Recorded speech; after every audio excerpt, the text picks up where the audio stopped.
Essa lista de oradores, passo a palavra para o senador Paulo Paim, o senador do voto aberto. Muito obrigado, senador Capiberibe. Essa bandeira é uma bandeira de todos nós. Vossa Excelência foi um dos primeiros também, quando eu apresentei, além de assinar, fez a defesa. Eu chego a dizer, senador Capiberibe, que a grande revolução no parlamento brasileiro, a grande revolução, vai ser o fim do voto fechado. Que aí sim nós teríamos a democracia participativa. E como foi dito aqui por inúmeros senadores já, a população vai ver como cada um vota e ponto, é só isso. O que Vossa Excelência quer. O que eu quero é isso. Eu não sei por que alguns resistem. Como eu dizia antes, inúmeros países do mundo. E dei o exemplo dos Estados Unidos, porque está mais próximo, digamos, da realidade brasileira, em matéria de que muita gente diz, mas os Estados Unidos é assim quando interessa.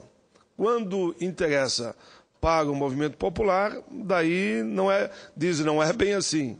Lá os ministros da Suprema Corte, eu vou repetir de novo, porque eu recebi diversas mensagens quando eu disse na tribuna, são eleitos pelo voto direto e aberto ali do plenário. Todos. O veto lá, todo veto é só 2 partidos, e os partidos dizem sim ou não ao veto, se vão manter ou não, e a população fica sabendo. Eu só vou dar um exemplo, senador Capiberibe. Eu posso até, mas assim, está alertando alguns, mas eu vou dar, porque eu falo a verdade, já que eu digo que é tudo transparente. Bota em votação o veto do fator previdenciário para ver no voto aberto e no voto fechado. No voto aberto é 10-0. No voto fechado podemos até perder. É a pressão popular. E cada um tem que assumir as suas responsabilidades. Por isso, meus cumprimentos a Vossa Excelência e o seu partido. Porque o seu partido, eu sei que todo ele já tem posição clara que não tem medo do voto aberto. E eu fiquei feliz que a presidenta também botou nos 5 pontos. E a presidenta sabe a resposta das urnas. Mas já que é a resistência, ela coloca lá no 5º ponto. Voto aberto. E a população que diga. Aqueles que são contra o voto aberto, faça uma pesquisa no seu gabinete, bota lá. Eu botei no meu, só de curiosidade. No meu foi 100%, não teve um que teve coragem, o internauta, de dizer que era pelo voto fechado. Então, aqueles que têm dúvida, botem, peguem o seu partido, mandem fazer uma pesquisa, junto à população, para ver se a população não vai dizer que é o voto aberto. Quando eu vim para cá, senador Capiberibe, ainda na Assembleia Nacional Constituinte, o meu primeiro discurso foi esse, mais ou menos meio ingênuo e infantil, alguns poderiam dizer, mas eu vim com o sentimento das ruas. Subi a tribuna, meu primeiro discurso e disse, por escrito, fiz direitinho, bonitinho, e disse, eu não entendo por que vocês votam secreto. Lá fora, todos querem saber como é que vocês agem aqui dentro. E só tem uma saída, voto aberto. Todo mundo ouviu, e o voto secreto continuou. Por isso as minhas preocupações. Mas, presidente, primeiro eu esclareço, me perguntaram, eu li aqui o requerimento, infelizmente, de voto de pesar, de que era a autoria. A autoria, claro, voto de pesar aqui, o meu amigo pessoal do Caio, que é o presidente da Federação dos Trabalhadores da Indústria da Alimentação do Rio Grande do Sul, já li o requerimento, que faleceu essa noite com 55 anos de idade. É um jovem lutador, militante. É de minha autoria, mas eu tenho certeza que não é só meu, não. É dos 3 senadores do Rio Grande e de todo o Congresso Nacional pela luta e a vida bonita que o Caio teve em defesa de todo o nosso povo e de toda a nossa gente. Por isso que eu terminei a leitura dizendo Caio Fernando Reinardi, presente, presente, presente. Senhor presidente, quero agora também fazer aqui um rápido registro, e se não me engano, Vossa Excelência também acho que já comentou esse tema, mas vou comentar aqui porque tenho compromisso com o tema. Pronunciamento sobre o bloco comercial Aliança do Pacífico, senhor presidente, senador Capiberibe. Criado há pouco mais de um ano, o bloco comercial Aliança do Pacífico, que tem o Chile, o México, a Colômbia e o Peru como membros plenos, enseja reações as mais diversas. No Brasil e nos países vizinhos, além de gerar grande expectativa, ampliou essa expectativa também para o âmbito do Mercosul. A explicação para esse ambiente de expectativa e também de algumas controvérsias parece estar além da questão ideológica, na rapidez com que o novo bloco vem se organizando e despertando o interesse de outros países da América Latina e de outros continentes. De fato, a Aliança do Pacífico congrega, além dos 4 membros fundadores, um grande número de países que hoje estão na condição de membros observadores, alguns dos quais analisam a sua integração ao grande bloco. Canadá, Costa Rica, Panamá, Uruguai, Guatemala, Espanha, Japão, Nova Zelândia e ainda aprovado na 7ª cúpula realizada em Cali no mês passado, com a presença do Equador, El Salvador, Honduras, Paraguai, República Dominicana, Portugal e França. Formalmente constituído no ano passado, o bloco resulta de negociações diplomáticas iniciadas ainda em 2011, quando se realizou a primeira cúpula da Aliança do Pacífico e se aprovou a Declaração de Lima.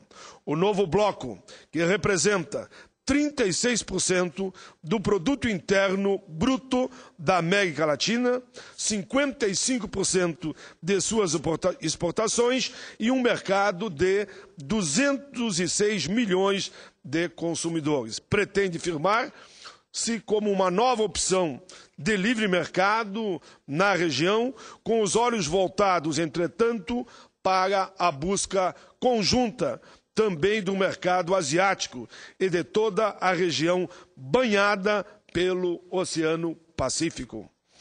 Com viés absolutamente liberal, a Aliança do Pacífico propõe-se a gerar emprego e renda, além de promover o bem-estar por meio do livre fluxo de bens, pessoas e investimentos, além da conquista de novos mercados.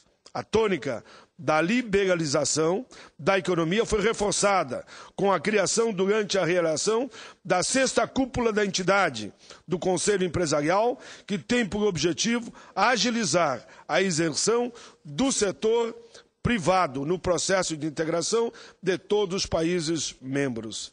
Estima-se, senhores e senhoras, que já no final desse mês serão anulados as tarifas de 90% dos produtos comercializados no âmbito da Aliança e que os 10% restantes terão suas tarifas extintas no prazo de 7 anos. Veja que é interessante e é muito positivo. O cotejo do bloco recém-criado com o Mercosul tem sido naturalmente formal e político e é importante. Os críticos do Mercosul já se apressam em decretar a sua falência, que é um equívoco, destacando a agilidade e a flexibilidade e o pragmatismo da Aliança do Pacífico. Eles lembram que a nova aliança, com PIB de 1 trilhão e 900 bilhões de dólares, representa as economias mais dinâmicas da região, com um crescimento médio de 5% em 2012 e os acordos do livre comércio firmados com os Estados Unidos ou importantes mercados da União Europeia. Ao mesmo tempo, destacam que o Mercosul, com um PIB de 3 trilhões e 300 bilhões de dólares, luta há uma década para estabelecer um acordo comercial bloco a bloco com a União Europeia. Os países membros do novo bloco, evidentemente, negam que a Aliança do Pacífico venha competir com o Mercosul. O presidente da Colômbia e o atual presidente da Aliança, João Manuel Santos, tem sido enfático. Ele tem dito, a Aliança é uma iniciativa de integração. A Aliança não pretende competir com outros mecanismos de integração política ou econômica que existem atualmente no continente, como a ALBA, o Mercosul e a ANASUR, afirma com muita firmeza o presidente João Manuel Santos. Por sua vez, o presidente chileno, Sebastián Pinera, até recentemente, na presidência temporária do bloco, destaca que a aliança nasceu de braços abertos para todos, para abrigar novos sócios e diz que os países da região devem se unir sob os princípios da democracia e do livre comércio. Entretanto, aqui vem o contraditório, nós temos que fazer, porque aqui eu tenho certeza que milhões de pessoas assistem todo dia o embate e o debate aqui no plenário do Senado. Entretanto, setores da mídia e do próprio empresariado têm se mostrado reticentes em relação ao futuro do Mercosul diante do dinamismo e do pragmatismo e das possibilidades de arregimentação que parecem mostrar esta aliança. No que compete ao Mercosul, destacam como entraves à sua consolidação o excesso de protecionismo e as divergências políticas. O Mercosul, senhor presidente, passa, sim, por um momento de crise, tanto que não houve praticamente nenhuma reunião nos últimos 2 anos e nem nesse ano. Porque eu fui membro do Mercosul e acabei cedendo para o senador Suplicy, porque tinha a perspectiva de algumas reuniões sucessivas e nenhuma delas aconteceu. E esse ano, novamente, sou membro do Mercosul. Por isso, senhor presidente, o Mercosul passa por um momento de crise. Não se pode negar. Para Rodrigo Branco, economista-chefe da Fundação Centro de Estudos de Comércio, a crise econômica da Argentina, somada à adoção de medidas de proteção e às ausências de linhas de crédito internacionais, tem provado e provocado a fragilização do bloco e uma queda generalizada no fluxo desse importante bloco na área do comércio. Os observadores, senhor presidente Capiberibe, incluem também entre as dificuldades que têm sido enfrentadas pelo Mercosul, pelo nosso Mercosul, questões políticas, como a da Venezuela, onde a oposição contesta os resultados do pleito de abril, que elegeu Nicolás Maduro, e as mais recentes medidas governamentais, ou do Paraguai, que é suspenso das instituições políticas do bloco desde que foi deposto o presidente Fernando Lugo. Se divide entre a reintegração e a procura de alianças outras. Por sua vez, o Uruguai, admitido como membro observador da aliança, por constatar o deficiente funcionamento do Mercosul, divide-se esse também entre continuar nessa situação ou pleitear as condições de país membro do novo bloco. Nesse processo de integração regional, senhor presidente Capiberibe, há um evidente componente político e ideológico, a começar no caso em tela, pela opção dos países membros da Aliança, México, Chile, repito, Peru e Colômbia, que se identificam com o projeto ora apresentado em contraposição ao Mercosul.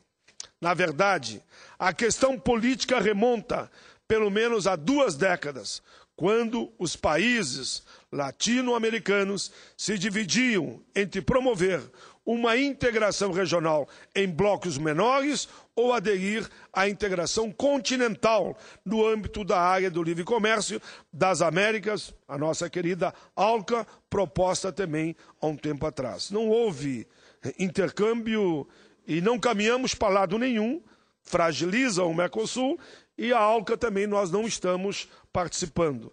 Diante da inevitável submissão à hegemonia no eventual processo de integração continental, conforme revelam os desdobramentos da controvérsia, formou-se gradativamente um ambiente favorável à criação e consolidação do mecanismo de integração aqui apresentado, e eu estou comentando, de âmbito regional. Esse cenário decretou a criação ou a consolidação de blocos como a Comunidade Andina das Nações, o Mercosul, a Associação Bolivariana das Américas, a ALBA, e a União das Nações Sul-Americanas, a ANASUL, inviabilizando, então, claro, a proposta americana. Ao mesmo tempo que os países membros veem na aliança uma grande oportunidade de dinamização da economia regional e de conquista do mercado do Pacífico, os Estados Unidos têm, na formação do novo bloco, uma oportunidade de reafirmar sua ascendência na região após o fracasso da tentativa de instituir a ALCA. Para isso, contam, entre outros trunfos, como o acordo de livre comércio com a Colômbia, uma ponte para a inserção de seus produtos nos países que integram a nova aliança. Para Wagner Iglesias, doutor em Sociologia e professor do Programa de Integração da América Latina na Universidade de São Paulo, o novo bloco, além de facilitar o isolamento dos governos mais autônomos surgidos na América do Sul, serve aos interesses estratégicos de outros setores que vão frear a expansão econômica e a influência política da China no eixo geopolítico do Pacífico. Como vemos, a situação de fato é mais do que complexa. Em recente entrevista, senhor presidente, o professor lembrou que a Europa parece ter entrado numa crise de longa duração e que os Estados Unidos são e ainda deverão ser, por um bom tempo, a maior economia do mundo. Nessas circunstâncias, e diante da consolidação da China como o grande rival, a região do Pacífico, na análise de Iglesias, deveria desempenhar, a partir deste século, o papel que o Atlântico Norte desempenhou a partir do século XVI. Para ele, a Aliança do Pacífico pode vir a tornar-se um obstáculo para a ampliação do Mercosul e para a consolidação da Unasul. Enfim, pode dificultar a consolidação de um espaço econômico mais forte sul-americano. A estratégia, diz ele, a ser adotada pelo Brasil, aí que aponta caminho, depois de todas essas controvérsias, a estratégia a ser adotada, segundo ele, pelo Brasil e pelo Mercosul, de acordo com Iglesias, repito, não deve ser o confronto. É isso que mais ou menos nós apontávamos aqui na nossa análise. Não deve ser o confronto e o distanciamento, mas o estreitamento de laços econômicos e diplomáticos com os países da região, com os Estados Unidos e com parceiros de outras regiões. Ele aqui é muito feliz. Ele faz toda uma análise e diz, não adianta ser contra por ser contra. Tem que dialogar, tem que conversar, fazer parcerias, somente assim nós podemos viabilizar e salvar o Mercosul. Esse estreitamento de laços não se propõe aqui e nem se pressupõe uma eventual união do Mercosul e da Aliança, porquanto o primeiro se mostra como uma união aduaneira, enquanto que o novo bloco é voltado prioritariamente para a efetivação do livre comércio. Essa análise é compartilhada por outros observadores. Tulo Vani, por exemplo, professor da Universidade Estadual Paulista e especialista em Mercosul, entende que esse bloco tem maiores chances de promover a integração regional. E lembra que os próprios países da aliança têm acordos com o Mercosul que poderão ser ampliados. De fato, praticamente todos os países sul-americanos, em maior ou menor grau, participam da zona de livre comércio do Mercosul. Chile e Peru formalizaram sua associação por meio de acordos de complementação econômica assinados respectivamente em 1996 e 2003. A Colômbia tornou-se membro em 2004, juntamente com o Equador e a Venezuela. O México firmou em 2002 dois acordos de complementação econômica com o Brasil. A grande diferença, portanto, nessa inter-relação é o fato de que os países da Aliança do Pacífico não integram a União Aduaneira do Mercosul, nem participam da sua instituição de caráter político. Em termos estritamente econômicos, é bom lembrar que o Mercosul tem maior mercado consumidor e maior produto interno bruto que a própria Aliança do Pacífico, como aqui já foi mostrado. É também significativo que, embora as exportações da Aliança tenham superado as do Mercosul, no ano passado o Brasil tem sido superavitário no comércio bilateral com os países do novo bloco. Por isso, lembramos mais uma vez, não nos interessa o confronto. Essas ponderações, senhor presidente, não têm por objetivo estabelecer um clima, repito, de confronto ou de alardear uma suposta superioridade. Não nos interessa, não interessa a qualquer país desse ou daquele bloco, dessa ou daquela aliança, crescer sozinho.